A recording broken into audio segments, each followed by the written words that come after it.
ನೋಡಿ ಪ್ರಭುವೇ, ಅಂದರೆ ಈಗಿನ ಕಾಲದಲ್ಲಿ ನಾವು ದೊಡ್ಡ ದೊಡ್ಡ ಕಟ್ಟಡಗಳನ್ನು ಇಲ್ಲ ಕೋಟೆ ಕೊತ್ತಲಗಳನ್ನು ನೋಡ್ತಾ ಇರ್ತೀವಿ. ಅಬ್ಬಬ್ಬ ಎಷ್ಟು ಕಾಲದ ಹಿಂದೆ ಈ ಕೋಟೆಗಳನ್ನು ಕಟ್ಟಿದ್ದಾರೆ. ಮೈಸೂರು ಅರಮನೆ ಎಷ್ಟು ವರ್ಷಗಳ ಹಿಂದೆ ಕಟ್ಟಿದ್ದಾರಪ್ಪ, ಇದು ಎಷ್ಟು ಅದ್ಭುತವಾಗಿ ನಿರ್ಮಾಣ ಮಾಡಿದ್ದಾರೆ. ಬೀದರ್ನಲ್ಲಿ ಕೋಟೆ, ಹೈದರಾಬಾದ್ನಲ್ಲಿ ಚಾರ್ಮಿನಾರ್, ಇನ್ನು ಆಗ್ರಾದಲ್ಲಿ ತಾಜ್ ಮಹಲ್ ಆಗಿರ್ಬೋದು, ಇನ್ನು ಅಲ್ಲಲ್ಲಿ ಪ್ರದೇಶಗಳಲ್ಲಿ ಅದ್ಭುತವಾದಂಥ ಕಟ್ಟಡಗಳೆಂದು ಕೋಟೆಗಳೆಂದು ತೋರಿಸ್ತಾ ಇರ್ತಾರೆ. ಇದು ನೋಡಿ ಇಂಥವ್ರು ಕಟ್ಟಿದ್ರು, ಇದು ನೋಡ್ರಿ ಇಂಥವ್ರು ಕಟ್ಟಿದ್ರು, ಇದು ನೋಡ್ರಿ ಇಂಥವ್ರು. ಯೇಸು ಕ್ರಿಸ್ತರಿಗೆ ಶಿಷ್ಯರು ತೋರಿಸ್ತಾ ಇದ್ದಾರೆ, ಪ್ರಭುವೇ ಕಲ್ಲಿನ ಮೇಲೆ ಕಲ್ಲು ಎಷ್ಟು ಅದ್ಭುತವಾಗಿ ನೋಡಿ ಪ್ರಭುವೇ, ಎಷ್ಟು ಅದ್ಭುತವಾದಂಥ ಮಂದಿರ ಪ್ರಭುವೇ ಇದು, ಆಲಯ ಪ್ರಭುವೇ ಇದು ಅಂಥೇಳಿ ಯೇಸು ಕ್ರಿಸ್ತರಿಗೆ ತೋರಿಸುವಂಥದ್ದು. ಆವಾಗ ಯೇಸು ಪ್ರಭು ಒಂದು ಮಾತು ಹೇಳ್ತಾರೆ, ಏನು ಗೊತ್ತಾ, ನೀವು ತೋರಿಸ್ತಾ ಇದ್ದೀರಲ್ಲ ಮಂದಿರ, ಕಲ್ಲಿನ ಮೇಲೆ ಕಲ್ಲು ನಿಲ್ಲದ ದಿನಗಳು ಬರುತ್ತೆ ಅಂತ ಹೇಳ್ತಾರೆ. ಅದನ್ನು ಹೇಳಿದ್ದಾರೆ ಪ್ರಭು, ಹೇಳಿದ ಮಾತು ಸುಳ್ಳಾಗಲ್ಲ ರೀ. ಕತೆಗಳಲ್ಲ ಪ್ರಿಯರೇ, ಕತೆಗಳಲ್ಲ, ಪ್ರಪಂಚದ ಇತಿಹಾಸ ಇದು, ಮಹಾಜ್ಞಾನದ ಸಂಗತಿಗಳಿದು. ಯೇಸು ಕ್ರಿಸ್ತರು 1ನೇ ಶತಮಾನದಲ್ಲಿ ಕ್ರಿಸ್ತಶಕ 30ರಲ್ಲಿ ಈ ಪ್ರವಾದನೆ ಹೇಳಿರುವಂಥ ಈ ಪ್ರವಾದನೆ ಅಂದರೆ ಭವಿಷ್ಯತ್ತನ್ನೇ ಹೇಳ್ತಾರೆ ಪ್ರಿಯರೇ, ಭವಿಷ್ಯತ್ತನ್ನೇ ಹೇಳ್ತಾರೆ. ಈ ಭವಿಷ್ಯತ್ತನ್ನು ಪ್ರಿಯರಾದ ದೇವರ ಮಕ್ಕಳೇ ಹೇಳಿರುವಂಥ ಮಾತಿದೆ ನೋಡಿ, ಏನದು, ಇವುಗಳನ್ನೆಲ್ಲ ನೋಡ್ತೀರಲ್ಲವೇ, ಇಲ್ಲಿ ಕಲ್ಲಿನ ಮೇಲೆ ಕಲ್ಲು ಉಳಿಯುವುದಿಲ್ಲ, ಎಲ್ಲ ಕೆಡವಲ್ಪಡುವುದು ಎಂದು ನಿಮಗೆ ಸತ್ಯವಾಗಿ ಹೇಳುತ್ತೇನೆ. ಅಂದರೆ ಇಲ್ಲಿ ನೋಡುವಂಥದ್ದು, ಈ ಮಂದಿರವನ್ನು ತೋರಿಸ್ತಾ ಇದ್ದೀರಲ್ವ, ಈ ದೇವಾಲಯ ತೋರಿಸ್ತಾ ಇದ್ದೀರಲ್ವ, ಸೊಲೊಮೋನನು ಕಟ್ಟಿದ್ದಾನೆಂದು, ಇಸ್ರೇಲ್ ಜನಾಂಗದವರು ಕಟ್ಟಿದ್ದಾರೆಂದು, ಅರಸರು ಕಟ್ಟಿದ್ದಾರೆಂದು ಏನೇನೋ ಹೇಳ್ಕೊಂಡು ಬರ್ತಾ ಇದ್ದೀರಲ್ವ, ಇದರ ಭವಿಷ್ಯತ್ತು ಹೇಳ್ತೀನಿ ಕೇಳಿ. ಕಲ್ಲಿನ ಮೇಲೆ ಕಲ್ಲು ನಿಲ್ಲದ ದಿನಗಳು ಬರುತ್ತೆ. ಹೌದಾ? ಅದು ಯಾವಾಗುತ್ತೆ ಪ್ರಭುವೇ? ಅದು ಯಾವಾಗುತ್ತೆ? ಬಳಿಕ ಆತನು ಎಣ್ಣೆ ಮರಗಳ ಗುಡ್ಡದ ಮೇಲೆ ಕೂತಿದ್ದಾಗ ಶಿಷ್ಯರು ಆತನ ಬಳಿಗೆ ಪ್ರತ್ಯೇಕವಾಗಿ ಬಂದು, ಅದು ಯಾವಾಗ ಆಗುವುದು, ನೀನು ಪ್ರತ್ಯಕ್ಷನಾಗುವುದಕ್ಕೂ ಯುಗದ ಸಮಾಪ್ತಿಗೂ ಸೂಚನವೇನು, ನಮಗೆ ಹೇಳು ಅನ್ನಲು. ನಿಮ್ಮ ಆಗಮನ ಯಾವಾಗ ಬರ್ತೀರಾ? ಯಾವಾಗ ನಾಶವಾಗುತ್ತೆ? ಯುಗದ ಸಮಾಪ್ತಿ ಯಾವಾಗ?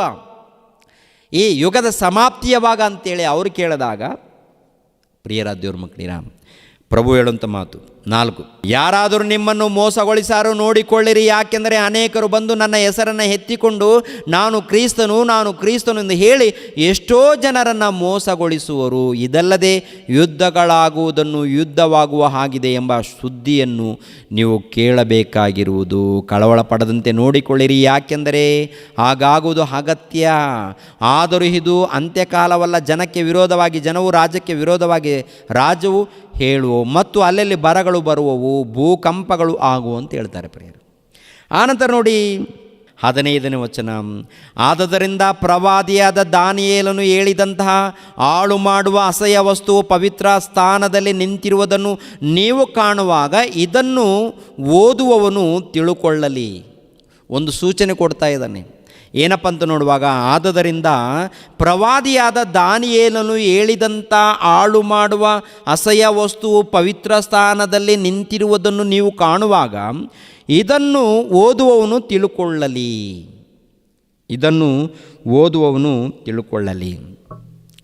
ಅಂದರೆ ಪವಿತ್ರ ಸ್ಥಾನ ಅಂದರೆ ಯೆರೂಸಲೇಮ್ ಪಟ್ಟಣ.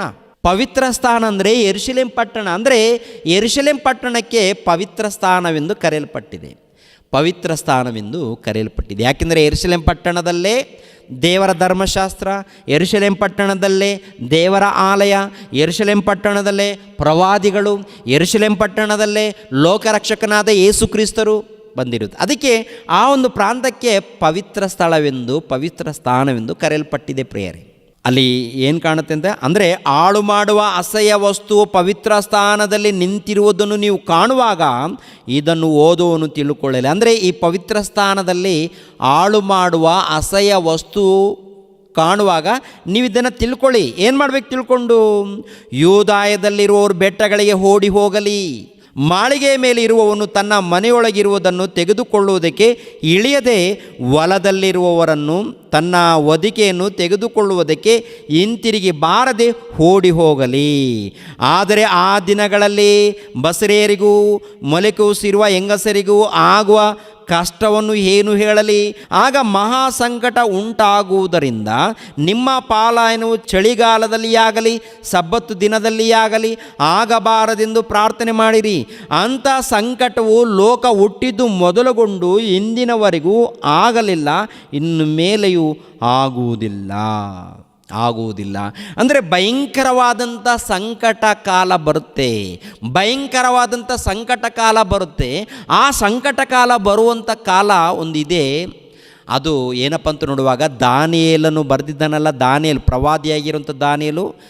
ಪ್ರವಾದಿಯಾಗಿರುವಂಥ ದಾನಿಯೇಲನಿದ್ದಾನಲ್ಲ, ಹಾಳು ಮಾಡುವಂಥ ವಸ್ತುವು ಪವಿತ್ರ ಸ್ಥಾನದಲ್ಲಿ ನಿಂತಿರುವಂಥ ಆ ಸಮಯದಲ್ಲಿ ಭಯಂಕರವಾದಂಥ ಮಹಾಸಂಕಟ ಉಂಟಾಗತ್ತೆ. ಅಂಥ ಸಂಕಟ ಲೋಕ ಉಂಟಾದದ್ದು ಮೊದಲುಗೊಂಡು ಇಂದಿನವರೆಗೆ ಆಗಲಿಲ್ಲ, ಇನ್ನು ಮೇಲೆ ಕೂಡ ಆಗೋದಿಲ್ಲ ಅಂತ ಹೇಳ್ತಾರೆ ಪ್ರಿಯರು. ಯೇಸು ಪ್ರಭು ಈ ಮಾತಿನ ಪ್ರಕಾರ ಮಹಾಸಂಕಟ ನಡೆದಿದೆಯಾ ನಡೆದಿಲ್ವ ಅಂತ ನೋಡುವಾಗ ಕೆಲವರು ಬೋಧಕರು ಹೇಳ್ತಾರೆ 7 ವರ್ಷ ಶ್ರಮೆ ಕಾಲ ಬರುತ್ತೆ. 7 ವರ್ಷ, 3.5 ವರ್ಷ ಸ್ವಲ್ಪ ಶ್ರಮೆ ಇರುತ್ತೆ, 3.5 ವರ್ಷ ಸ್ವಲ್ಪ ಶ್ರಮೆ ಕಾಲ, ಇನ್ನು 3.5 ವರ್ಷ ಬಹಳ ಶ್ರಮೆ ಕಾಲ ಇರುತ್ತೆ. ಟೋಟಲ್ ಒಟ್ಟಿಗೆ 7 ವರ್ಷ ಶ್ರಮೆ ಕಾಲ ಇರುತ್ತೆ. ಅದು ಭವಿಷ್ಯತ್ತು ದಿನಗಳಲ್ಲಿ ಬರುತ್ತೆ ಅಂತ ಇನ್ನು ಕೆಲವರು ಹೇಳ್ಕೊಂಡಿದ್ದಾರೆ. ಇವಾಗ ಯೇಸು ಕ್ರಿಸ್ತರು ಹೇಳಿರೋ ಪ್ರಕಾರ ಮಹಾಸಂಕಟ ಕಾಲ ಅಂದರೆ ಇದೇ ವಚನ ತೋರಿಸ್ತಾರೆ. ಮಹಾಸಂಕಟ ಕಾಲ ಬರುತ್ತೆ. ಬಂದಾಗ ಯೂದಾಯದಲ್ಲಿರುವವರು ಯೂದಾಯದಲ್ಲಿ ನಡೆಯುತ್ತೆ, ಅಂದರೆ ಯೆರೂಸಲೇಮ್ ಪಟ್ಟಣದಲ್ಲಿ ನಡೆಯುತ್ತೆ. ಯೂದಾಯದಲ್ಲಿರುವವರು ಬೆಟ್ಟಗಳಿಗೆ ಓಡಿ ಹೋಗಲಿ. ಮಾಳಿಗೆಯ ಮೇಲೆ ಇರುವವನು ತನ್ನ ಮನೆಯೊಳಗಿರುವುದನ್ನು ತೆಗೆದುಕೊಳ್ಳುವುದಕ್ಕೆ ಇಳಿಯದೆ ಹೊಲದರಿರುವವರನ್ನು ತನ್ನ ಹೊದಿಕೆಯನ್ನು ತೆಗೆದುಕೊಳ್ಳುವುದಕ್ಕೆ ಹಿಂತಿರುಗಿ ಬಾರದೆ ಓಡಿ ಹೋಗಲಿ. ಅಂದರೆ ಯೂದಾಯದಲ್ಲಿ ಅಂದರೆ ಟೋಟಲ್ ಯೆರೂಸಲೇಮ್ ಪಟ್ಟಣ ಸುತ್ತಮುತ್ತಲು ಇರುವಂಥ ಈ ಪಾಲಸ್ತೀನ ಪ್ರದೇಶಗಳಿದೆಯಲ್ಲ, ಈ ಪ್ರಾಂತದಲ್ಲಿ ಭಯಂಕರವಾದಂಥ ಮಹಾಸಂಕಟ ಉಂಟಾಗುತ್ತೆ. ಆ ಸಂಕಟ ಲೋಕ ಉಂಟಾದದ್ದು ಮೊದಲುಗೊಂಡು ಇಂದಿನ ತನಕ ಆಗಲಿ. ಎಂದಿನ ತನಕ? ಯೇಸು ಕ್ರಿಸ್ತರು ಈ ಪ್ರವಾದನೆ ಹೇಳಿದಾರಲ್ಲ ಅಂದಿನ ತನಕ. ಅಂದರೆ ಈ ಯೇಸು ಕ್ರಿಸ್ತರು ಹೇಳುವಂಥ ಈ ಮಾತು ನೋಡುವಾಗ 1ನೇ ಶತಮಾನದಲ್ಲಿ, ಅಂದರೆ ಅವರ ಕಾಲದಲ್ಲಿ ಭಯಂಕರವಾದಂಥ ದುರ್ಘಟನೆ ನಡಿಬೇಕಾಗಿದೆ ಅಂತ ಒಂದು ಭವಿಷ್ಯತನ್ನು ಹೇಳ್ತಾ ಇದ್ದಾರೆ. ಅದು ನಡೆದಿದೆಯಾ ನಡೆದಿಲ್ವಾ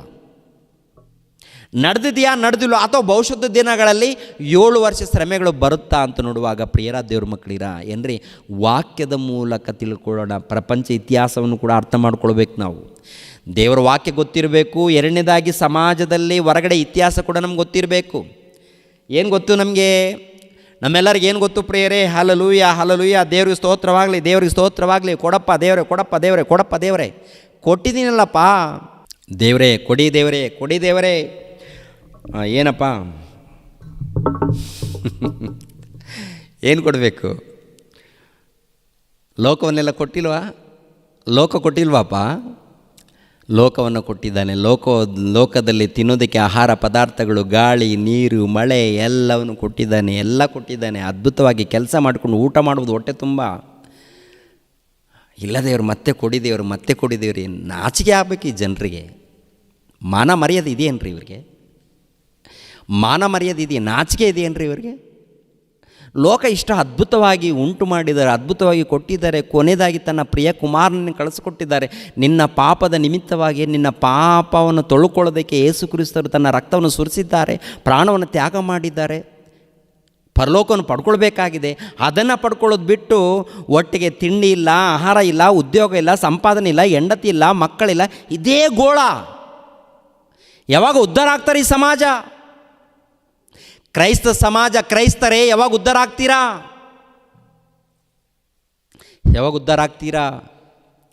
ಇಸ್ರಾಯೇಲರಿಗೆ ನಡೆದಿರುವಂಥ ಘಟನೆಯನ್ನು ಪ್ರತಿ ಕ್ರೈಸ್ತರು ಕೂಡ ಅರ್ಥ ಮಾಡಿಕೊಳ್ಬೇಕು. ಇಸ್ರಾಯೇಲರ ಮಧ್ಯದಲ್ಲೇ ನಡೆದಿರುವಂಥ ಘಟನೆಯನ್ನು, ಇತಿಹಾಸವನ್ನು ಅರ್ಥ ಮಾಡಿಕೊಳ್ಬೇಕು. ಯೇಸು ಕ್ರಿಸ್ತರು ಸಾಮಾನ್ಯರಲ್ಲ, ಮಹಾಶಕ್ತನು ಆತನ ಬಗ್ಗೆ ಅರ್ಥ ಆಗಬೇಕು. ಏನಂತ ಹೇಳ್ತಾ ಇದ್ದಾರೆ? ಆದ್ದರಿಂದ ಪ್ರವಾದಿಯಾದ ದಾನಿಯೇಲನು ಹೇಳಿದಂಥ ಹಾಳು ಮಾಡುವ ಅಸಹ್ಯ ವಸ್ತುವು ಪವಿತ್ರ ಸ್ಥಾನದಲ್ಲಿ ನಿಂತಿರುವುದನ್ನು ನೀವು ಕಾಣುವಾಗ ಇದನ್ನು ಓದುವವನು ತಿಳುಕೊಳ್ಳಲಿ. ಯೂದಾಯದಲ್ಲಿರುವವರು ಬೆಟ್ಟಗಳಿಗೆ ಓಡಿ ಹೋಗಲಿ. ಮಾಳಿಗೆಯ ಮೇಲೆ ಇರುವವನು ತನ್ನ ಮನೆಯೊಳಗೆ ಇರುವುದನ್ನು ತೆಗೆದುಕೊಳ್ಳುವುದಕ್ಕೆ ಇಳಿಯದೆ, ಹೊಲದಲ್ಲಿರುವುದನ್ನು ತನ್ನ ಹೊದಿಕೆಯನ್ನು ತೆಗೆದುಕೊಳ್ಳುವುದಕ್ಕೆ ಹಿಂತಿರುಗಿ ಬಾರದೆ ಓಡಿ ಹೋಗಲಿ. ಆದರೆ ಆ ದಿನಗಳಲ್ಲಿ ಬಸುರಿಯರಿಗೂ ಮಲೆಕೂಸಿರುವ ಹೆಂಗಸರಿಗೂ ಆಗುವ ಕಷ್ಟವನ್ನು ಏನು ಹೇಳಲಿ?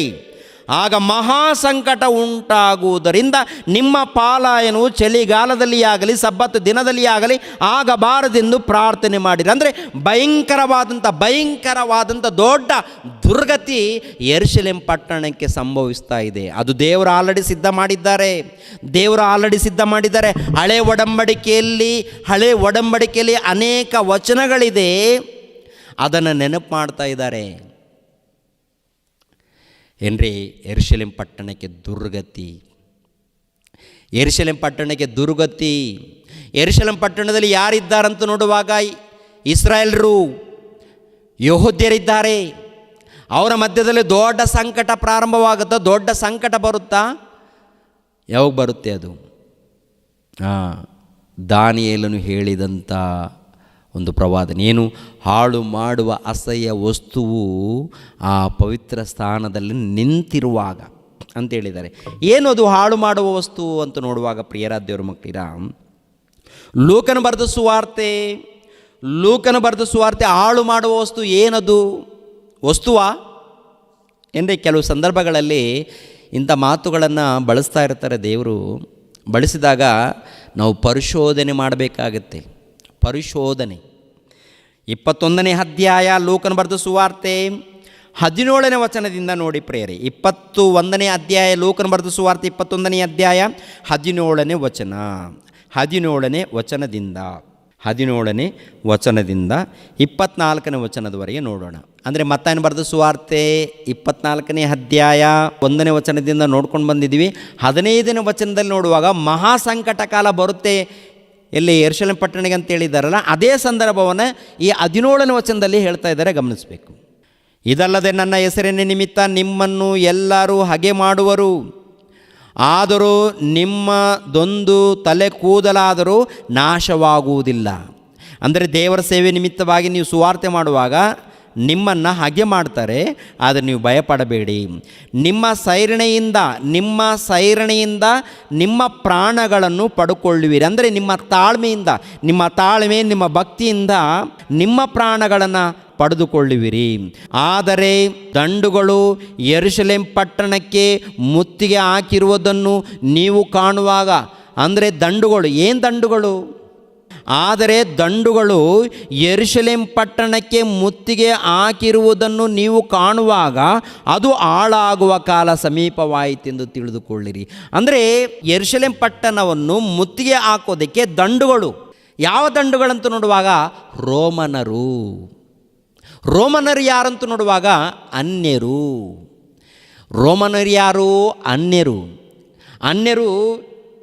ಏನನ್ನು ಪೂಜೆ ಮಾಡ್ತಾರೆ ಅಂದರೆ ಅನೇಕ ದೇವತೆಗಳನ್ನು ಪೂಜೆ ಮಾಡ್ತಾರೆ, ಅನೇಕ ಪಾಪಗಳನ್ನು ಮಾಡುವಂಥವ್ರು. ಇವಾಗ ಇಸ್ರಾಯೇಲ್ರು ಯಾರಪ್ಪ ಅಂತ ನೋಡುವಾಗ ದೇವರ ಜನರಾಗಿ ಕರೆಯಲ್ಪಡ್ತಾ ಇದ್ದಾರೆ. ಇವಾಗ ಅನ್ಯರು ಅಂದರೆ ರೋಮನರ ಆಳ್ವಿಕೆಯನ್ನು ಮಾಡುವಂಥ ಅಧಿಕಾರಿಗಳು, ಚಕ್ರವರ್ತಿ, ಪ್ರಿಯರಾದ ದೇವರ ಮಕ್ಕಳಿರ ಅವರ ಸೈನಿಕರಿಗೆ ಅಧಿಕಾರವನ್ನು ಕೊಡುವಂಥದ್ದು ನಡೆಯುತ್ತೆ. ಆ ಸೈನಿಕರು ಏನು ಮಾಡ್ತಾರೆ ಅಂತ ನೋಡುವಾಗ ಆ ದಂಡು ಯೆರೂಸಲೇಮ್ ಪಟ್ಟಣವನ್ನು ಮುತ್ತಿಗೆ ಹಾಕೋದಕ್ಕೆ ಟೋಟಲ್ ಯೆರೂಸಲೇಮ್ ಪಟ್ಟಣದಲ್ಲಿ ಸೇರಿಕೊಳ್ತಾರೆ. ಯಾವುದದು ಯೆರೂಸಲೇಮ್ ಪಟ್ಟಣ? ಯಾವುದು? ಪವಿತ್ರ ಸ್ಥಾನ. ಯೆರೂಸಲೇಮ್ ಪಟ್ಟಣ ಯಾವುದು? ಪವಿತ್ರ ಸ್ಥಾನ ಎಂದು ಕರೆಯಲ್ಪಟ್ಟಿದೆ. ಪವಿತ್ರ ಸ್ಥಾನವೆಂದು ಕರೆಯಲ್ಪಟ್ಟಾಗ ಆ ಪವಿತ್ರ ಸ್ಥಾನವನ್ನು ಮುತ್ತಿಗೆ ಹಾಕೋದಕ್ಕೆ ಯಾರು ಬಂದಿದ್ದಾರಂತ ನೋಡುವಾಗ ಹಾಳು ಮಾಡೋದಕ್ಕೆ ಅಸಹ್ಯರು, ಅಂದರೆ ಲೋಕಸ್ಥರು, ಅಂದರೆ ರೋಮನರ ಆಳ್ವಿಕೆಯನ್ನು ಮಾಡುವಂಥವರು. ಅವ್ರಿಗೆ ಅಧಿಕಾರ ಯಾರು ಕೊಟ್ಟಿದ್ದಾರೆ ಅಂತ ನೋಡುವಾಗ ದೇವರೇ ಕೈ ಬಿಟ್ಟಿದ್ದಾರೆ. ಕ್ರಿಸ್ತ ಪೂರ್ವದಲ್ಲಿ ಇಸ್ರಾಯೇಲ್ಯರನ್ನು ನಾಶ ಮಾಡೋದಕ್ಕೆ ಅಶ್ಶೂರ್ಯರ ಅರಸನನ್ನು ಕಳಿಸ್ಕೊಡ್ತಾನೆ. ಆನಂತರ ನೆಬೂಕದ್ನೆಚ್ಚರನನ್ನು ಕಳಿಸ್ಕೊಡ್ತಾನೆ. ನೆಬೂಕದ್ನೆಚ್ಚರಿಗೆ ಜೊತೆಯಲ್ಲಿ ಯಾರಿರ್ತಾರಂತ ನೋಡುವಾಗ ದೇವರೇ ಇರ್ತಾರೆ. ಇಸ್ರಾಯೇಲ್ಯರನ್ನು ಮುತ್ತಿಗೆ ಹಾಕಬೇಕಾದ್ರೆ ದೇವರ ಜೊತೆಯಲ್ಲಿರ್ತಾರೆ. ಇವಾಗ ನೋಡುವಾಗ 1ನೇ ಶತಮಾನದಲ್ಲಿ ಯೇಸು ಕ್ರಿಸ್ತರು ಪರಲೋಕಕ್ಕೆ ಹೋದ್ಮೇಲೆ ನಡೆಯುವಂಥ ದುರ್ಗತಿ. ಏನು ನಡೆಯುತ್ತೆ ಅಂತ ನೋಡುವಾಗ ಯೆರೂಸಲೇಮ್ ಪಟ್ಟಣವನ್ನು ಮುತ್ತಿಗೆ ಹಾಕೋದಕ್ಕೆ ಯಾವ ದಂಡು? ರೋಮನರ ದಂಡು. ಯೆರೂಸಲೇಮ್ ಪಟ್ಟಣವನ್ನು ಮುತ್ತಿಗೆ ಹಾಕೋದಕ್ಕೆ ಯಾರು ಬಂದಿದ್ದಾರೆ? ರೋಮನರ ದಂಡು ಬಂದಿರುವಂಥದ್ದು. ರೋಮನರ ದಂಡು. ರೋಮನರ ದಂಡು ಬರಬೇಕಾದರೆ ಯೆರೂಸಲೇಮ್ ಪಟ್ಟಣದ ಏನ್ರಿ ಟೋಟಲ್ ಪ್ರಪಂಚ ದೇಶವನ್ನು ಆಳುವವರು ರೋಮನರು.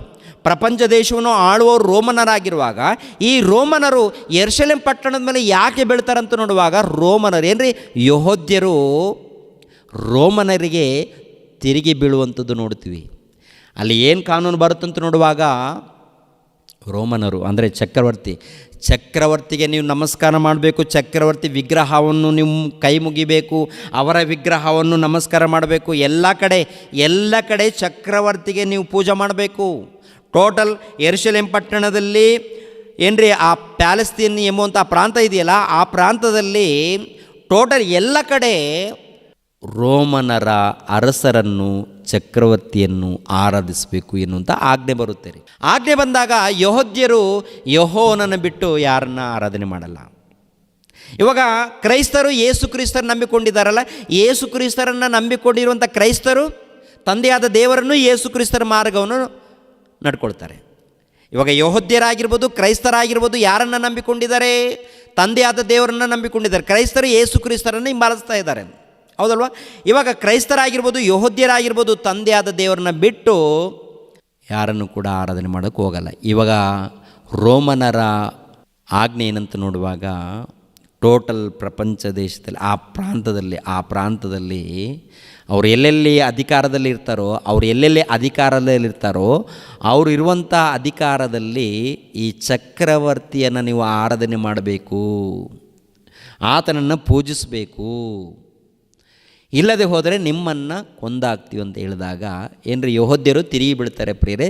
ತಿರುಗಿ ಬಿದ್ದಾಗ ಆಜ್ಞೆ ಬರುತ್ತೆ, ಚಕ್ರವರ್ತಿ ಮೂಲಕ ಆಜ್ಞೆ. ಟೋಟಲ್ ಯೆಹೂದ್ಯರು ಎಲ್ಲೆಲ್ಲಿದ್ದಾರೋ ಅವರೆಲ್ಲರನ್ನು ನಾಶ ಮಾಡಿ ಕೊನೆಯದಾಗಿ ಈ ಯೆರೂಸಲೇಮ್ ಪಟ್ಟಣದಲ್ಲಿ ದೇವಾಲಯ ಇದೆಯಲ್ಲ, ಆ ದೇವಾಲಯ ಯೆರೂಸಲೇಮ್ ಪಟ್ಟಣವನ್ನು ಟೋಟಲ್ ಸುಟ್ಟು ಬೂದಿ ಮಾಡಿ ಅಂತ ಎಂಬ ಆಜ್ಞೆ ಬರುತ್ತೆ ರೀ. ಸುಟ್ಟು ಬೂದಿ ಮಾಡಿರಿ ಎಂಬುದು. ಅದಕ್ಕೆ ಯಾರಾದರೂ ಅಡ್ಡ ಬಂದರೆ ಅವರೆಲ್ಲರನ್ನು ಕೂಡ ಕಡಿಯೋದಕ್ಕೆ ನಾಶ ಮಾಡೋದಕ್ಕೆ ಯಾರು ಮುತ್ತಿಗೆ ಹಾಕ್ತಾರಂತ ನೋಡುವಾಗ ದಂಡು ಬರುತ್ತೆ, ರೋಮನರ ದಂಡು. 20ನೇ ವಚನ ನೋಡಿ. ಆದರೆ ದಂಡುಗಳು ಯೆರೂಸಲೇಮ್ ಪಟ್ಟಣಕ್ಕೆ ಮುತ್ತಿಗೆ ಹಾಕಿರುವುದನ್ನು ನೀವು ಕಾಣುವಾಗ ಅದು ಹಾಳಾಗುವ ಕಾಲ ಸಮೀಪವಾಯಿತೆಂದು ತಿಳಿದುಕೊಳ್ಳಿರಿ. ಆಗ ಯೂದಾಯದಲ್ಲಿರುವವರು ಬೆಟ್ಟಗಳಿಗೆ ಓಡಿ ಹೋಗಿರಿ, ಆ ಪಟ್ಟಣದಲ್ಲಿರುವವರು ಅದರೊಳಗಿಂದ ಹೊರಟು ಹೋಗಲಿ, ಹಳ್ಳಿಯವರು ಅದರೊಳಗೆ ಹೋಗದಿರಲಿ. ಯಾಕೆಂದರೆ ಬರೆದಿರುವುದೆಲ್ಲ ನೆರವೇರುವುದಕ್ಕಾಗಿ ಅವು ದಂಡನೆಯ ದಿವಸಗಳಾಗಿವೆ. ಆ ದಿನಗಳಲ್ಲಿ ಬಸರೇರಿಗೂ ಮಲೆಕೂಸಿರುವ ಹೆಂಗಸರಿಗೂ ಆಗುವ ಕಷ್ಟವನ್ನು ಏನು ಹೇಳಲಿ? ಆ ಸೀಮೆಯ ಮೇಲೆ ಮಹಾವಿಪತ್ತು, ಜನರಿಗೆ ಉಗ್ರ ದಂಡನೆಯೂ ಆಗುವವು. ಅವರು ಕತ್ತಿಯ ಬಾಯಿಗೆ ಬೀಳುವರು, ಅವರನ್ನು ಅನ್ಯ ದೇಶಗಳೆಲ್ಲ ಸೆರೆ ಹಿಡಿದುಕೊಂಡು ಹೋಗುವರು. ಅನ್ಯ ದೇಶದವರ ಸಮಯಗಳು ಪೂರೈಸುವ ತನಕ ಯೆರೂಸಲೇಮ್ ಪಟ್ಟಣವು ಅನ್ಯ ದೇಶದವರಿಂದ ತುಳಿದಾಡಲ್ಪಡುವುದು ಅನ್ಯ ದೇಶರಿಂದ ಎಂಬ ಆಜ್ಞೆ ಕೊಟ್ಟಿದ್ದಾರೆ. ಅಂದರೆ ಮುಂಚಿತವಾಗಿ ಏನು ನಡೆಯುತ್ತೋ ಅದರ ಪ್ರಕಾರ ಈ ಯೆರೂಸಲೇಮ್ ಪಟ್ಟಣದ ಮೇಲೆ ಮುತ್ತಿಗೆ ದಂಡು ಇಳಿತಾರೆ. ಯಾರು? ರೋಮನರು. ಟೋಟಲ್ ಮುತ್ತಿಗೆ ಹಾಕ್ತಾರೆ. ಇದು ಹಾಳು ಮಾಡುವಂಥದ್ದು ಅಂದರೆ ಯಾರಪ್ಪ ಅಂತ ನೋಡುವಾಗ ದಾನಿಯೇಲ ಪ್ರವಾದಿಯ ಮೂಲಕ ಹಾಳು ಮಾಡುವ ಅಸಹ್ಯ ವಸ್ತು ಪವಿತ್ರ ಸ್ಥಾನದಲ್ಲಿ ನಿಂತಾಗ ಈ ಮಹಾ ಸಂಕಟಗಳು ನಡೆಯುತ್ತೆ ಎನ್ನುವಂಥದ್ದು ಹೇಳಿದ್ದಾರೆ. ಅದೇ ಪ್ರಕಾರ ಯೇಸು ಪ್ರಭು ಕೂಡ ಅದನ್ನು ನೆನಪು ಮಾಡ್ತಾರೆ.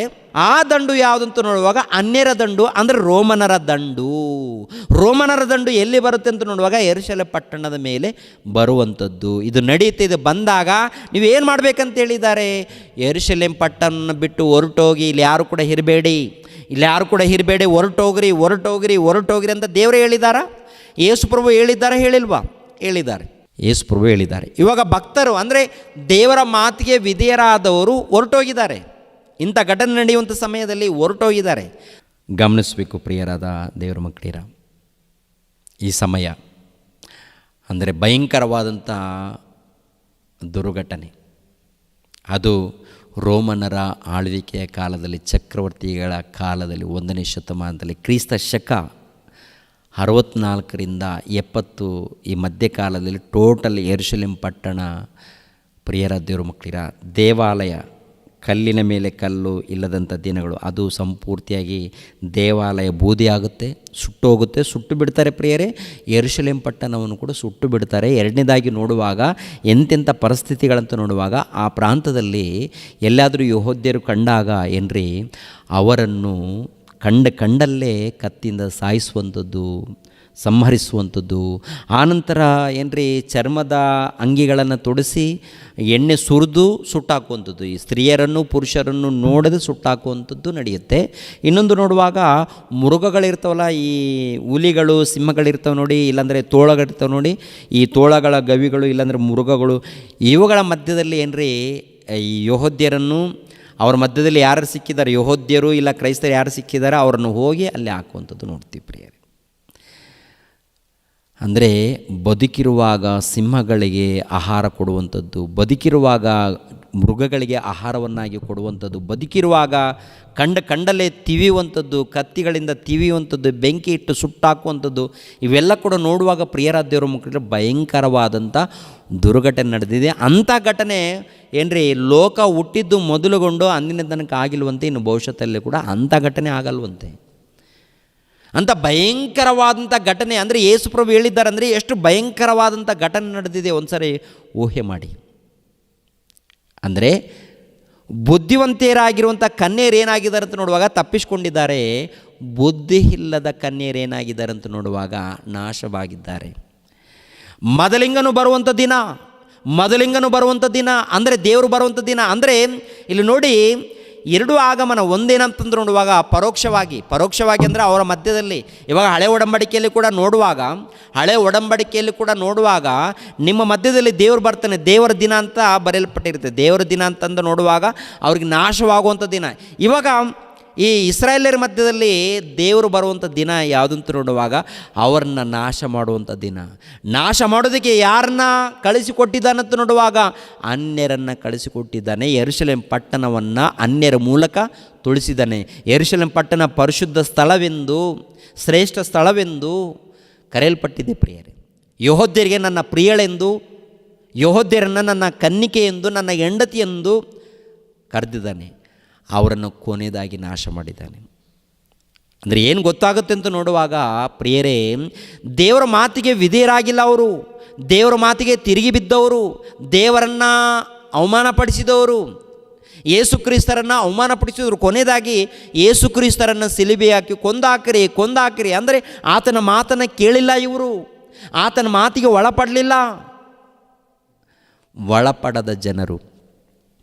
ಒಳಪಡದ ಜನರು.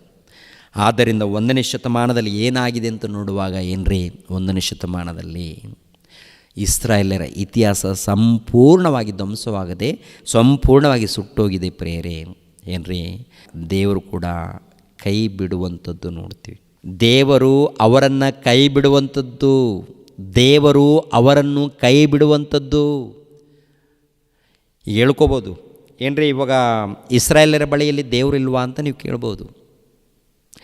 ದೇವರ ಆಶೀರ್ವಾದ ಬರಬೇಕಾದರೆ ಯೇಸು ಕ್ರಿಸ್ತರನ್ನು ಹಿಂಬಾಲಿಸ್ಬೇಕು. ಅವರು ಯೇಸು ಕ್ರಿಸ್ತರನ್ನು ಹಿಂಬಾಲಿಸಿದರೆ ಖಂಡಿತವಾಗಿ ದೇವರ ಕೃಪೆ ಬರುತ್ತೆ. ಯೇಸು ಕ್ರಿಸ್ತರನ್ನು ಅರ್ಥ ಮಾಡಿಕೊಂಡ್ರೆ, ಯೇಸು ಕ್ರಿಸ್ತರನ್ನು ಹಿಂಬಾಲಿಸಿದರೆ ದೇವರ ಕೃಪೆ ಅವ್ರಿಗೆ ಬರುತ್ತೆ ಪ್ರಿಯರೇ. ಇವಾಗಲೂ ಕೂಡ ಇಲ್ಲದೆ ಹೋದರೆ ದೇವರ ಕೃಪೆ ಅವ್ರ ಮೇಲೆ ಇಲ್ಲ. ಯಾಕೆಂದರೆ ಶಾಪ ಪಡ್ಕೊಂಡಿದ್ದಾರೆ ಅವರು. ಇಸ್ರೇಲ್ ಜನಾಂಗದವರು ಶಾಪಗ್ರಸ್ತರು. ನಿಮ್ಗೆ ಅರ್ಥ ಆಗ್ತಾ ಇಲ್ಲ. ಇಸ್ರೇಲ್ ಜನಾಂಗದವರು ಶಾಪಗ್ರಸ್ತರಾಗಿದ್ದಾರೆ. ದೇವರು ಅವರನ್ನು ಕೈ ಬಿಟ್ಟಿದ್ದಾರೆ. ಯಾಕಂದರೆ ಅದಕ್ಕಿಂತ ಮುಂಚಿತವಾಗಿ ಗ್ರಂಥವನ್ನು ಬರೆಸಿದ್ದಾರೆ. ಅದಕ್ಕಿಂತ ಮುಂಚಿತವಾಗಿ ಪ್ರವಾದಿಗಳನ್ನು ಅವ್ರ ಮಧ್ಯದಲ್ಲಿ ಕಳಿಸ್ಕೊಡ್ತಾ ಇದ್ದರು. ಇವಾಗ ಆ ರೀತಿ ಕಳಿಸ್ಕೊಡ್ತಾ ಇಲ್ಲ, ಪ್ರವಾದಿಗಳನ್ನು ಕಳಿಸ್ಕೊಡ್ತಾ ಇಲ್ಲ.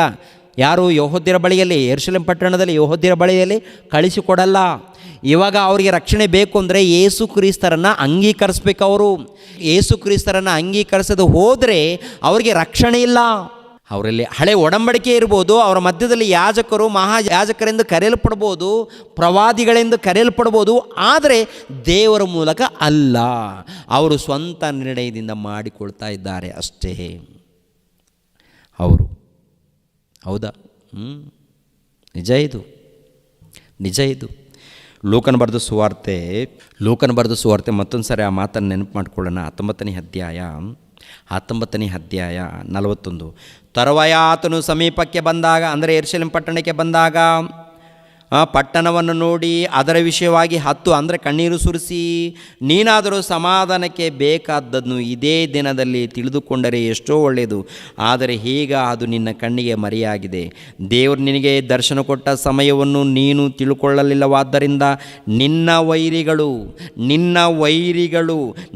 ವೈರಿಗಳು ಒಡ್ಡು ಕಟ್ಟಿ ನಿನ್ನ ಸುತ್ತಲೂ ಮುತ್ತಿಗೆ ಹಾಕಿ ಎಲ್ಲ ಕಡೆಗಳಲ್ಲಿ ನಿನ್ನನ್ನು ಬಂದು ಮಾಡಿ, ನಿನ್ನೊಳಗಿರುವ ನಿನ್ನ ಜನರನ್ನು ನಿರ್ಮೂಲ ಮಾಡಿ, ನಿನ್ನಲ್ಲಿ ಕಲ್ಲಿನ ಮೇಲೆ ಕಲ್ಲು ನಿಲ್ಲದಂತೆ ಮಾಡುವ ದಿನಗಳು ನಿನ್ನ ಮೇಲೆ ಬರುವವು ಅಂದನು. ನಿನ್ನ ಮೇಲೆ ಬರುತ್ತೆ, ಕಲ್ಲಿನ ಮೇಲೆ ಕಲ್ಲು ನಿಲ್ಲದ ದಿನಗಳು. ಅಂದರೆ ದೇವರು ನಿಮ್ಮನ್ನು ಕೈ ಬಿಟ್ಟಿದ್ದಾರೆ. ನಿಮ್ಮದು ಬರಿದಾಗಿದೆ, ಯೆರೂಸಲೇಮ್ ಪಟ್ಟಣ ಬರಿದು ಖಾಲಿಯಾಗಿದೆ. ಧರ್ಮಶಾಸ್ತ್ರ ಅಂದರೆ ದೇವರ ವಾಕ್ಯಗಳಿದೆಯಾ? ದೇವರ ವಾಕ್ಯಗಳನ್ನು ನಾನು ತೆಗೆದಿದ್ದೀನಿ. ಮತ್ತು ರಕ್ಷಣೆ ಬರಬೇಕಂದ್ರೆ ಪ್ರಭುವೇ, ನನ್ನ ಮಗನಾಗಿರುವಂಥ ಯೇಸು ಕ್ರಿಸ್ತರನ್ನು ನೀವು ನಂಬಬೇಕು, ತಿಳ್ಕೊಳ್ಬೇಕು ಅಂತ ಹೇಳ್ತಾರೆ. ಏನ್ರಿ, 1ನೇ ಶತಮಾನದಲ್ಲಿ ಯೇಸು ಕ್ರಿಸ್ತರು ಸುವಾರ್ತೆ ಮಾಡಿ ಯೆರೂಸಲೇಮ್ ಪಟ್ಟಣದ ಒಂದು ಭವಿಷ್ಯತ್ತನ್ನು, ಎರಡನೇದಾಗಿ ಪ್ರಪಂಚದ ಭವಿಷ್ಯತ್ತನ್ನು ಹೇಳಿ ಪರಲೋಕಕ್ಕೆ ಹೋಗ್ತಾರೆ. 2 ಭವಿಷ್ಯತ್ತು, ಒಂದು ಯೆರೂಸಲೇಮ್ ಪಟ್ಟಣದ ಭವಿಷ್ಯತ್ತನ್ನು, ಎರಡನೇದಾಗಿ ಪ್ರಪಂಚದ ಭವಿಷ್ಯತ್ತನ್ನು. ಒಂದು ಯೆರೂಸಲೇಮ್ ಪಟ್ಟಣದ ಭವಿಷ್ಯತ್ತನ್ನು, ಎರಡನೇದಾಗಿ ಪ್ರಪಂಚದ ಭವಿಷ್ಯತ್ತನ್ನು. ಅಂದರೆ ಇಸ್ರಾಯೇಲ್ಯರು, ದೇವರ ಹೆಂಡತಿಯಾಗಿರುವಂಥ ಇಸ್ರಾಯೇಲ್ಯರು, ಕನ್ಯಕೆಯಾಗಿರುವಂಥ ಇಸ್ರಾಯೇಲ್ಯರು, ಅಂದರೆ ಭಕ್ತರಾಗಿರುವಂಥ ಇಸ್ರಾಯೇಲ್ಯರು ದೇವರ ಮಾತಿಗೆ ವಿಧೇಯರಾಗದೆ ಬುದ್ಧಿಹೀನರಾಗಿ, ಬುದ್ಧಿ ಇಲ್ಲದ ಕನ್ಯಕರಾಗಿ ಜೀವಿಸಿದ್ದಾರೆ, ನಾಶ ತಂದುಕೊಂಡಿದ್ದಾರೆ. ಅದರಲ್ಲಿ ಕೆಲವರು ಭಕ್ತರು, ಬುದ್ಧಿವಂತರಾಗಿರುವಂಥ ಕನ್ಯೆಯರು ರಕ್ಷಣೆ ಹೊಂದಿದ್ದಾರೆ. ಇಸ್ರಾಯೇಲರಲ್ಲಿ ಸ್ವಲ್ಪ ಮಂದಿ ರಕ್ಷಣೆ ಹೊಂದಿದ್ದಾರೆ. ಇವಾಗ ಕ್ರೈಸ್ತರಲ್ಲಿ ಎಷ್ಟು ಮಂದಿ ರಕ್ಷಣೆ ಹೊಂದುತ್ತಾ ಇದ್ದಾರೆ? ಕ್ರೈಸ್ತರಿಗೆ ಏನಂತ ಹೇಳಿದ್ದಾನೆ? ನನ್ನ ಹೆಂಡತಿ. ಯಾರಿಗೆ ಹೆಂಡತಿ? ಯೇಸು ಕ್ರಿಸ್ತರಿಗೆ ಹೆಂಡತಿ. ಯಾರಿಗೆ ಹೆಂಡತಿ? ಯೇಸು ಕ್ರಿಸ್ತರಿಗೆ ಹೆಂಡತಿ. ಹೌದಲ್ವ? ಅದೇ ಈ ಮತ್ತಾಯನ ಬರೆದ ಸುವಾರ್ತೆ 25ನೇ ಅಧ್ಯಾಯ 1ನೇ ವಚನದಿಂದ ನೋಡುವಾಗ, ಒಂದು ಹಳೆ ಒಡಂಬಡಿಕೆಯಲ್ಲಿ ಇರುವಂಥ ಇಸ್ರಾಯೇಲ್ಯರನ್ನು ಕುರಿತು, ಆನಂತರ ಹೊಸ ಒಡಂಬಡಿಕೆಯಲ್ಲಿ ಕ್ರೈಸ್ತರು ಪ್ರಾರಂಭವಾಗ್ತಾರೆ. ಎಲ್ಲಿಂದ ಪ್ರಾರಂಭವಾಗ್ತಾರೆ ಅಂತ ನೋಡುವಾಗ, ಅಪೋಸ್ತಲರ ಕೃತ್ಯಗಳು 2ನೇ ಅಧ್ಯಾಯ, ಅಂದರೆ ಅಪೋಸ್ತಲರು ಸುವಾರ್ತೆ ಹೇಳುವುದರಿಂದ ಸಭೆ ಪ್ರಾರಂಭವಾಗುತ್ತೆ. ಈ ಸಭೆ ಯಾರಿಗೆ ನೇಮಿಸಲ್ಪಟ್ಟಿದೆ ಅಂತ ನೋಡುವಾಗ, ಯೇಸು ಕ್ರಿಸ್ತರಿಗೆ. ಅಂದರೆ ಯೇಸು ಕ್ರಿಸ್ತರಿಗೆ ಏನಾಗುತ್ತೆ ಇದೆ ಅಂತ ನೋಡುವಾಗ, ಹೆಂಡತಿ. ಯೇಸು ಕ್ರಿಸ್ತರಿಗೆ ಏನಿದು? ಸಭೆ ಹೆಂಡತಿ. ಅಂದರೆ ದೇವ್ರಿಗೋಸ್ಕರ, ಯೇಸು ಕ್ರಿಸ್ತರಿಗೋಸ್ಕರ ಪ್ರತ್ಯೇಕಿಸಲ್ಪಟ್ಟಂಥದ್ದು, ನೇಮಿಸಲ್ಪಟ್ಟಂಥದ್ದು. ಅಂದರೆ ಸಭೆ, ಯೇಸು ಕ್ರಿಸ್ತರಿಗೆ ಸಭೆಯಾಗಿರುವಂಥ ಈ ಹೆಂಡತಿ, ಅಂದರೆ ದೇವರ ಮಕ್ಕಳು ಎಂದು ಕರೆಯಲ್ಪಡುತ್ತಿರುವಂಥ ಕ್ರೈಸ್ತರು ಯೇಸು ಕ್ರಿಸ್ತರಿಗೋಸ್ಕರ ನೇಮಿಸಲ್ಪಟ್ಟಿದ್ದಾರೆ. ಯೇಸು ಕ್ರಿಸ್ತರಿಗೋಸ್ಕರ ನೇಮಿಸಲ್ಪಟ್ಟಂಥ ಇವರು ಹೇಗೆ ಬದುಕಬೇಕು?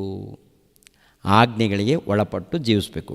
ಇವಾಗ ಯೇಸು ಕ್ರಿಸ್ತರಿಗೆ ಹೆಂಡತಿ ಯಾವಾಗ ಆಗ್ತಾರಂತ ನೋಡುವಾಗ, ಪ್ರಿಯರ ದೇವ್ರ ಮಕ್ಕಳಿರ, ಯಾವಾಗ ದೀಕ್ಷೆ ಸ್ಥಾನ ಪಡ್ಕೊಳ್ತಾರೋ ಯೇಸು ಕ್ರಿಸ್ತರಿಗೆ ಏನಾಗ್ತಾರೆ ಪ್ರಿಯರೇ? ಹೆಂಡತಿ. ಅಂದರೆ ಯೇಸು ಕ್ರಿಸ್ತರಿಗೆ ಹೆಂಡತಿ ಅಂದರೆ ಯೇಸು ಕ್ರಿಸ್ತರಿಗೋಸ್ಕರ ನೇಮಿಸಲ್ಪಟ್ಟವರು, ಪ್ರತ್ಯೇಕಿಸಲ್ಪಟ್ಟವರು ಅಂತ ಅರ್ಥ ಪ್ರಿಯರೇ. ಓಕೆನಾ? ಇವಾಗ ಎಫೆಸದವರಿಗೆ ಬರೆದ ಪತ್ರಿಕೆಗೆ ಬನ್ನಿ, ಮುಗಿಸ್ತೀನಿ. ಒಂದು 15 ನಿಮಿಷ ಪ್ರಿಯರೇ, 15 ನಿಮಿಷದಲ್ಲಿ ನಾನು ಮುಗಿಸ್ತೀನಿ. ಎಫೆಸದವರಿಗೆ ಬರೆದ ಪತ್ರಿಕೆ 5ನೇ ಅಧ್ಯಾಯ 25ರಿಂದ ನೋಡೋಣ. ಪ್ರಿಯರೇ, ಕ್ರಿಸ್ತನು ಸಭೆಯನ್ನು ಪ್ರೀತಿಸಿದ ಪ್ರಕಾರವೇ ನಿಮ್ಮ ಹೆಂಡತಿಯರನ್ನು ಪ್ರೀತಿಸಿರಿ. ಆತನು ಅದನ್ನು ಪ್ರತಿಷ್ಠೆಪಡಿಸುವುದಕ್ಕಾಗಿ ತನ್ನನ್ನು ಒಪ್ಪಿಸಿಕೊಟ್ಟನು.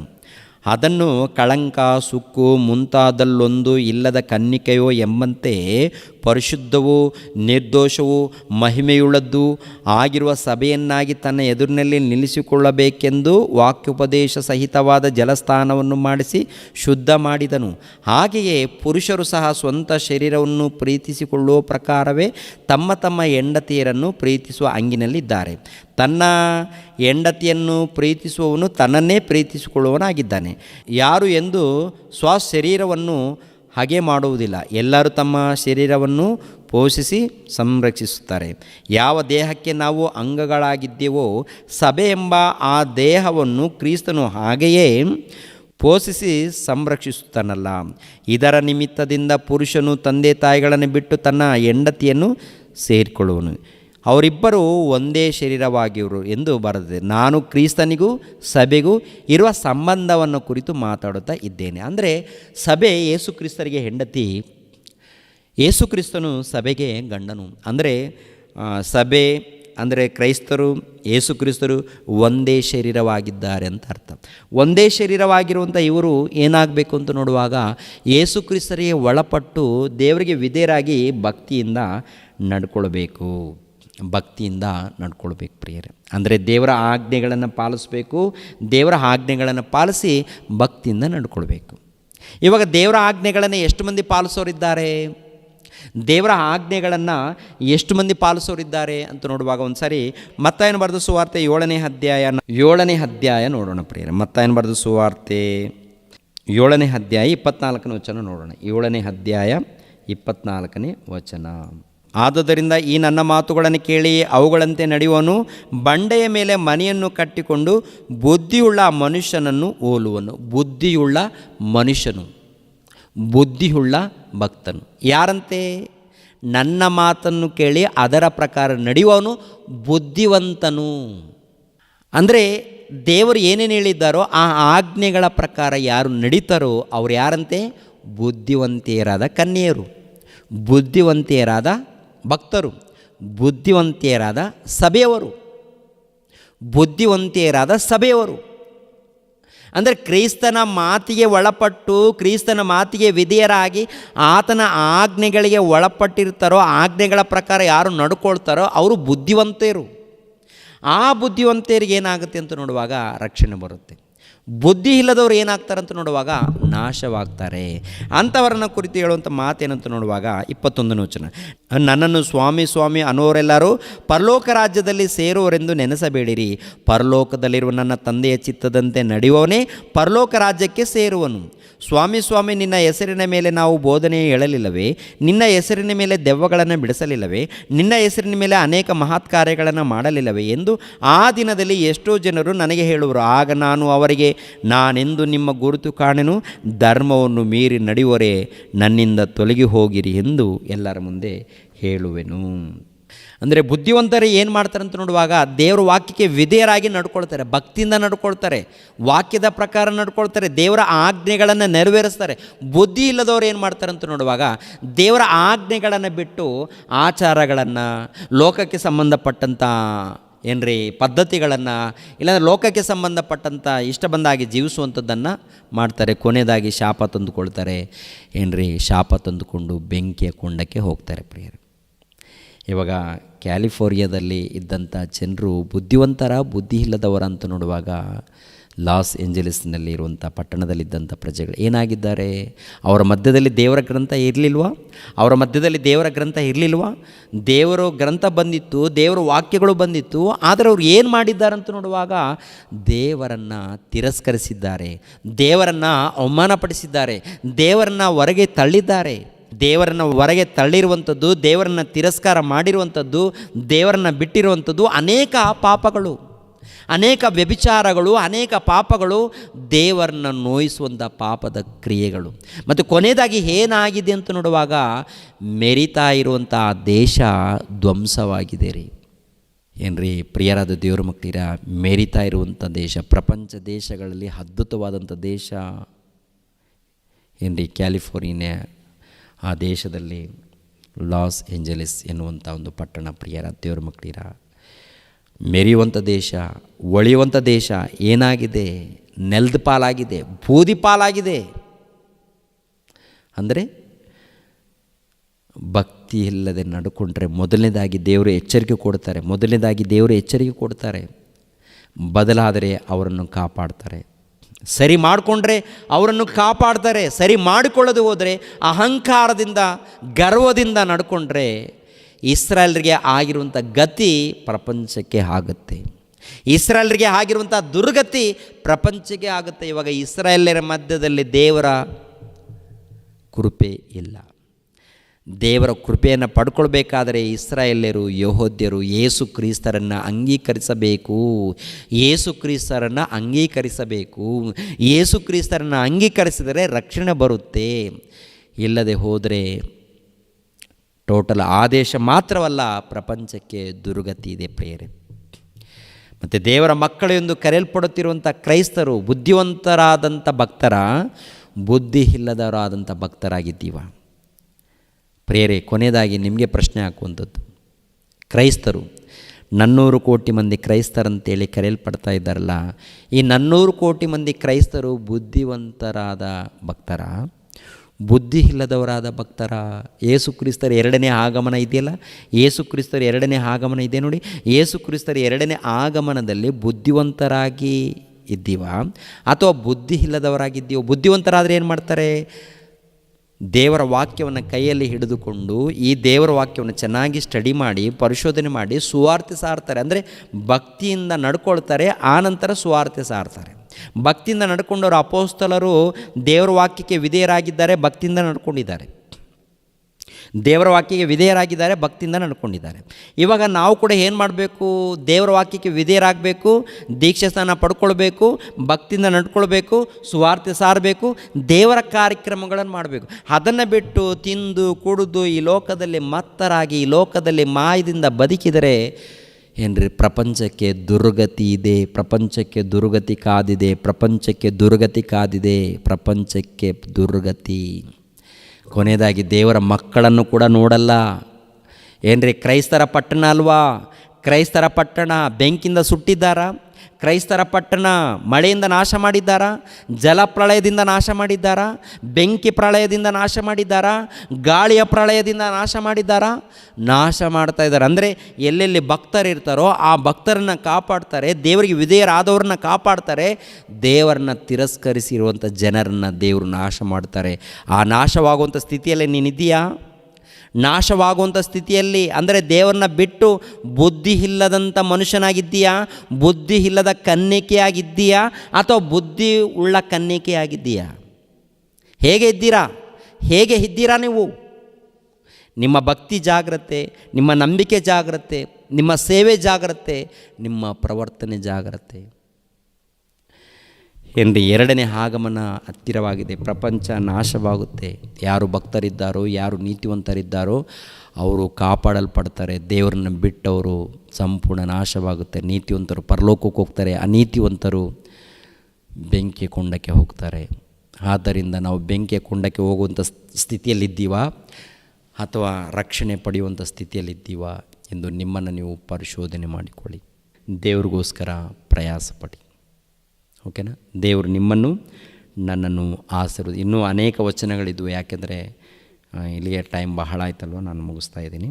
ಓಕೆ ಪ್ರಿಯರೇ, ಜಾಗೃತಿ ಪಡಿ ಪ್ರಿಯರೇ, ಭಕ್ತಿಯಿಂದ ಇರಿ ಪ್ರಿಯರೇ, ದೇವ್ರಿಗೋಸ್ಕರ ಬದುಕಿ ಪ್ರಿಯರೇ, ಪ್ರಾರ್ಥನೆಯಲ್ಲಿರಿ. ನೀವು ಹೊರಗಡೆ ಹೋಗುವಾಗ ಪ್ರಾರ್ಥನೆ ಮಾಡಿಕೊಂಡು ಹೋಗಿ, ದೇವರಿಗೆ ವಿಧೇಯರಾಗಿ ಹೋಗಿ, ದೇವ್ರನ್ನ ನೆನಪು ಮಾಡಿಕೊಂಡು ಹೋಗಿ.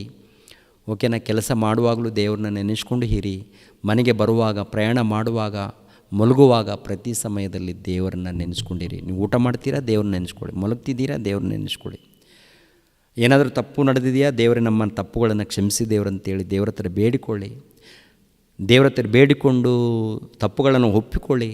ಇನ್ನು ಮೇಲೆ ತಪ್ಪುಗಳನ್ನು ಮಾಡಬೇಡಿ, ಪಾಪಗಳನ್ನು ಮಾಡಬೇಡಿ, ಸರಿ ಮಾಡಿಕೊಳ್ಳಿ, ಭಕ್ತಿಯಿಂದ ಜೀವಿಸಿ. ಓಕೆನಾ? ದೇವರು ನಿಮ್ಮನ್ನು ನನ್ನನ್ನು ಆಶೀರ್ವದಿಸಲಿ. ಎಲ್ಲರೂ ತಲೆಬಾಗಿಸ್ರಿ, ಪ್ರಾರ್ಥನೆ ಮಾಡಿಕೊಂಡು ನಾನು ಮುಗಿಸ್ತೀನಿ. ಪ್ರೇರೆ, ನಮ್ಮನ್ನು ಬಹಳವಾಗಿ ಪ್ರೀತಿಸುವಂಥ ನಮ್ಮ ತಂದೆಯಾದ ದೇವರೇ, ನಿಮಗೆ ಕೃತಜ್ಞತೆಗಳು, ಸ್ತೋತ್ರಗಳು ತಂದೆ. ನಿಮ್ಮ ಮಾತುಗಳನ್ನು ಇದ್ದ ಹಾಗೆ ಸಾರಿದ್ದೀನಿ ತಂದೆ. ಎಷ್ಟು ಮಂದಿ ನೇರ ಪ್ರಸಾರದಲ್ಲಿ ನಿಮ್ಮ ವಾಕ್ಯಗಳನ್ನು ನೋಡಿದವರು ಎಲ್ಲರನ್ನೂ ಹೆಸರುಗಳಿಂದ ಆಶೀರ್ವದಿಸಿ ಎಲ್ಲರನ್ನೂ ಕಾಪಾಡಿ ತಂದೆ. ಸಭೆಯಲ್ಲಿದ್ದಂಥ ಎಲ್ಲ ನಿಮ್ಮ ಮಕ್ಕಳಿಗಾಗಿ ಪ್ರಾರ್ಥಿಸ್ತಾ ಇದ್ದೀನಿ. ಎಲ್ಲರನ್ನು ಬಲಪಡಿಸಿ, ಎಲ್ಲರನ್ನು ಕಾಪಾಡಿ. ಅದೇ ಪ್ರಕಾರ ನಿಮ್ಮ ವಾಕ್ಯಗಳಿಗೆ ಒಳಪಟ್ಟು ಭಕ್ತಿಯಿಂದ ಯಾರನ್ನು ನಡ್ಕೊಳ್ತಾ ಇದ್ದಾರೋ ಅವರನ್ನು ಇನ್ನೂ ಹೆಚ್ಚಾಗಿ ಭಕ್ತಿಯಿಂದ ನಡ್ಕೊಳ್ಳುವಂತೆ ಸಹಾಯ ಮಾಡಿ. ಅದೇ ರೀತಿಯಲ್ಲಿ ಕಷ್ಟದಲ್ಲಿ, ಬಾಧೆಯಲ್ಲಿ ಯಾರಾದರೂ ಇದ್ದರೆ ಅವರನ್ನು ಕನಿಕರಿಸಿ ಕಾಪಾಡಿ.